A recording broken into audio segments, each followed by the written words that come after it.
Hello, আমি মোহাম্মদ আসিফ ইকবাল।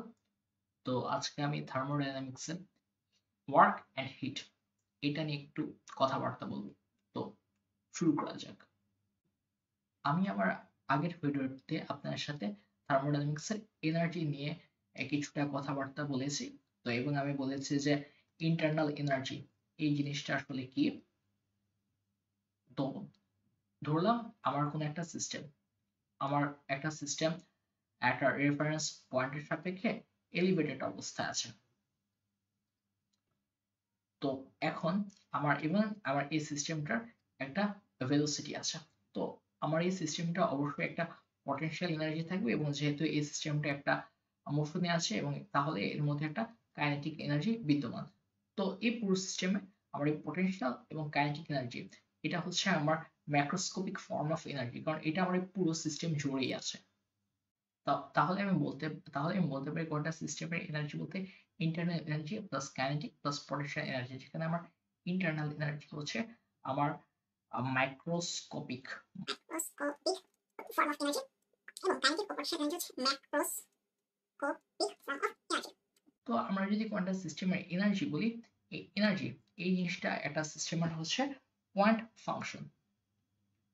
তো point function জিনিসটা কি?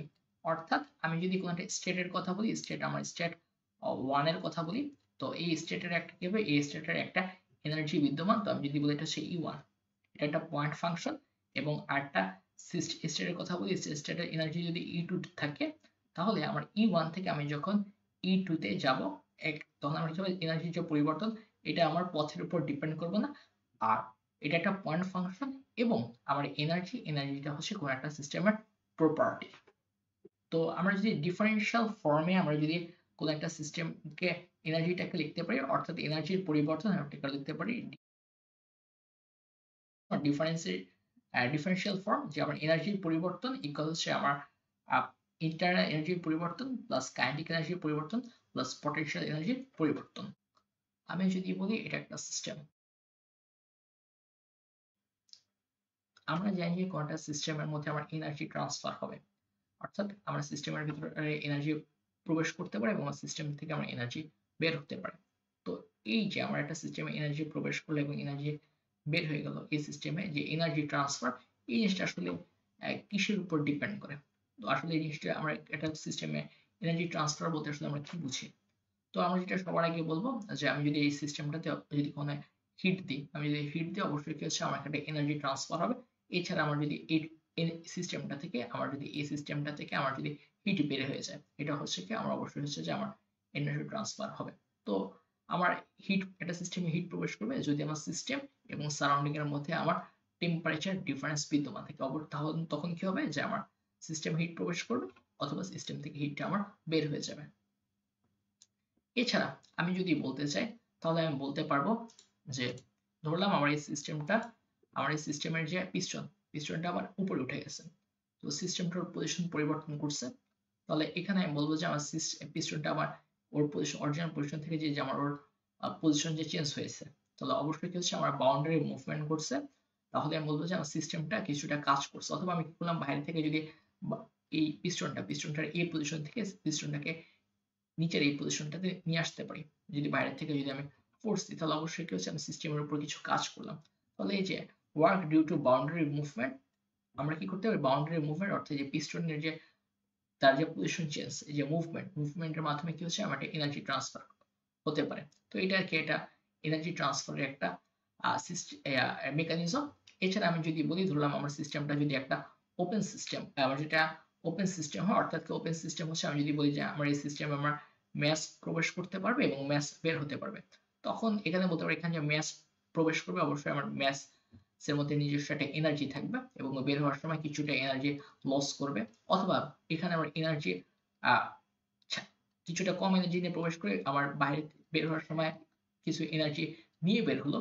তো এই যে আমার যে এনার্জি যে আমার আর যে পরিবর্তন হলো, তো এইখানে এটা হচ্ছে যে এনার্জি ট্রান্সফারের একটা মেকানিজম। তো এই যে ম্যাস ফ্লো বা ফ্লো ওয়ার্ক এর মাধ্যমে কি হচ্ছে, আমার একটা সিস্টেমের এনার্জি ট্রান্সফার হচ্ছে। তো এটাই হচ্ছে যে আমার mechanism of energy transfer. Energy balance জিনিসটা হচ্ছে যে ধরলাম কোন একটা সিস্টেম একটা স্টেটে আছে, তো স্টেট 1 যদি নামটি ডিনোট করি এবং সিস্টেমটা অন্য একটা স্টেটে গেল। তো এখন আমি বলবো যে সিস্টেমটা 1 থেকে যে আরেকটা স্টেটে আমার যে গেল, তাহলে এইখানে হচ্ছে যে টোটাল আমার এই স্টেটের এনার্জি এবং এই স্টেটের এনার্জি, এটা হচ্ছে যে আমার সমান হবে। অর্থাৎ এটা হচ্ছে যে আমরা এটাকে বলি শক্তি সংরক্ষণ নীতি। তো এটা হচ্ছে যে আমি এখানে এনার্জি ব্যালেন্স হিসেবে বলতে পারি। তো এই জিনিসটা আমি ধরলাম যে কোন একটা সিস্টেমটা আমার একটা স্টেটে আছে। তো আমি ধরলাম যে এই স্টেটে সিস্টেমটার ইন্টারনাল এনার্জি হচ্ছে U1। তো এখন আমি কি করলাম, এই সিস্টেমটাতে আমি কিছু পরিমাণ হিট দিলাম। তো হিট আমি দিলাম এবং সিস্টেমটার উপর আমি কিছু কাজ করলাম।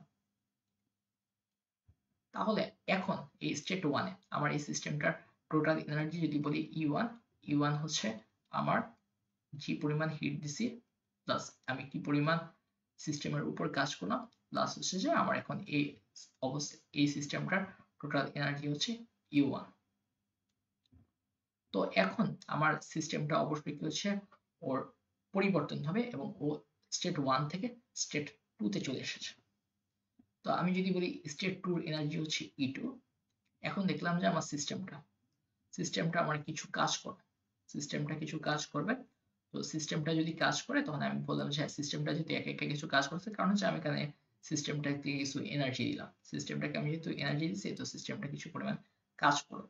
তো আমি এখানে এছাড়া আমার এমন হতে পারে সিস্টেম থেকে আমার কিছু পরিমাণ এনার্জি বের হয়ে গেল। তো এটাকে আমি বললাম যে কিউ আউট, যে আমার সিস্টেম থেকে এই পরিমাণ এনার্জি বের হয়ে গেল। তো আমি এখানে বলতে পারি যে আর এছাড়া আমার সিস্টেমটার ইন্টারনাল এনার্জি আমার এখন যে নতুন ফর্মে আসছে, এটা হচ্ছে U2। তো আমার এনার্জি কনজারভেশন রুলে আমি বলতে পারি যে কিউ আউট প্লাস আমার যে কি পরিমাণ কাজ করলো এনার্জিটা প্লাস U2, অর্থাৎ E1 স্টেটের এনার্জি এবং E2 স্টেটের এনার্জি, এই দুইটা হচ্ছে আমার সমান। এখন আমি যদি ওদের হিট এবং আমি যদি ওয়ার্ক এর যদি আমি পজিশন চেঞ্জ করি, তাহলে আমি এখানে দেখতে পারি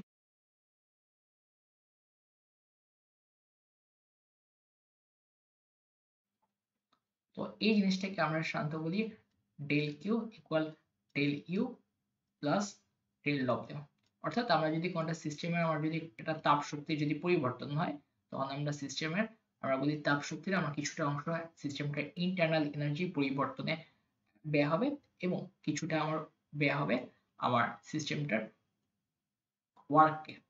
আমরা জানি যে কোনটা সিস্টেমকে আমরা যদি হিট দিই, তখন আমার এই কিউ এর মানটা হচ্ছে পজিটিভ। এখানে আমরা যদি খেয়াল করি যে হ্যাঁ, কিউ ইন, আমরা যখন একটা সিস্টেমকে হিট দিই, এখানে আমার কিউ এর মানটা পজিটিভ।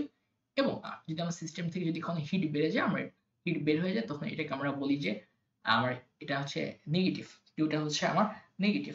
তো এখানে আমরা এই জিনিসটা দেখতেছি যে আমার যখন একটা হিট বের হয়ে যায়, তখন এটাকে আমরা কি হচ্ছে, এটা মাইনাস দিলাম। ইন্টারনাল এনার্জি পরিবর্তন U2 মাইনাস U1। এবং সিস্টেমটা যদি নিজে কাজ করে, তখন আমরা বলি যে আমার ডব্লিউটা হচ্ছে আমার পজিটিভ। এই যে দেখি ডব্লিউ আউট, এটা হচ্ছে পজিটিভ। এবং আমরা যদি সিস্টেমের উপর নিজেরা কাজ করি, তখন আমরা ধরি যে ডব্লিউ ইনটা হচ্ছে নেগেটিভ, যেখানে এর আগে হচ্ছে নেগেটিভ। তো এটা হচ্ছে যে আমাদের সূত্র। সাধারণত আমরা এইচএসসি লেভেলে এই সূত্রটা শিখে এসেছি। তো আমরা এখন একটা প্রবলেম করব। তো প্রবলেমটা হচ্ছে যে আমার এখানে অবশ্যই একটা ট্যাঙ্কের কথা চিন্তা করলাম। তো আমি যদি এই ট্যাঙ্কটাকে আমি কি করবো, যে এটার প্যাডেল হুইলের মাধ্যমে আমি এই সিস্টেমটাতে কি করতে পারবো, আমি সিস্টেমটাতে এনার্জি দিতে পারবো। তো এখন আমাকে বলছে আমার সিস্টেমটার ইন্টারনাল এনার্জি আমার দেওয়া আছে U1, আমি এটা ধরলাম 80 কিলোজুল। এন্ড আমাকে বললো যে আমি যখন ওর মধ্যে প্যাডেলটা দিব এই সিস্টেমটার মধ্যে, তখন হচ্ছে যে ও আমার হিট কিছু বের করে ফেলবে। হিট যে আমার বের করবে, হিট যে হারাবে, এটা হচ্ছে কিউ আউট, এটা হচ্ছে আমার 500 কিলোজুল। আচ্ছা, এবং আমি যে কি করলাম, আমি যে এই প্যাডেলটা দিচ্ছি, প্যাডেলটা দিয়ে আসলে আমি এই সিস্টেমটাকে কুল করতেছি। এখানে কুলিং সিস্টেম হচ্ছে। তো আমি যেখানে যে পরিমাণ আমার এখানে ওয়ার্ক দিচ্ছি, অর্থাৎ আমি যদি ডব্লিউ ইন, এটা হচ্ছে আমার 100 কিলোজুল। তো এখন আমাকে বললো যে এই সিস্টেমটাতে আমার ইন্টারনাল এনার্জির পরিবর্তন আমাকে বলছে যে এখানে হচ্ছে, আচ্ছা এখানে আমাকে বললো যে final internal energy of liquid অর্থাৎ আমাকে বলছে যে আমি এখন আমার সিস্টেমটার ইন্টারনাল এনার্জি কত হবে U2 এটা আমাকে বলছে বের করতে। তো আমি যদি দেখি আমরা জানি যে যদি স্টেট 1 এর কথা বলি U1 ইকুয়াল U2 এবং আমরা এখান থেকে জানি যে